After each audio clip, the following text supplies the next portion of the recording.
নমস্কার। ইনফোলিপের বাণী ও কথা পর্বে সকলকে আরও একবার স্বাগত। আজ দিনটি সমাপ্ত করব শ্রীমা সারদা দেবীর জীবনে ঘটে যাওয়া একটি ঘটনার মাধ্যমে। জয়রামবাটির কয়েক ক্রোশ উত্তর পশ্চিমে ময়নাপুর গ্রাম। সেখান থেকে শ্রী শ্রী রামকৃষ্ণ পুঁথি রচয়িতা অক্ষয় কুমার সেন ভালো ঘি পাঠিয়েছেন মায়ের জন্য। ঘি নিয়ে এসেছে ময়নাপুর গ্রামের একটি নিম্ন শ্রেণীর শ্রমজীবী স্ত্রীলোক।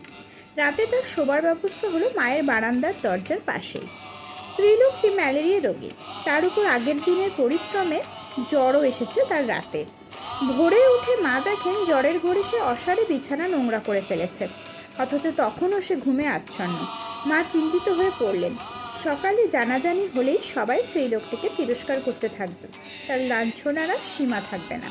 তাই মা ধীরে ধীরে মেয়েটিকে জাগালেন, তার হাতে জলখাবারের জন্য মুড়ি গুড় বেঁধে দিয়ে বললেন, মা, তুমি সকাল সকাল বেরিয়ে গেলে রোদে কষ্ট হবে না। স্ত্রীলোকটি চলে গেলে কেউ ঘুম থেকে উঠবার আগেই মা নিজে সব পরিষ্কার করে ফেললেন।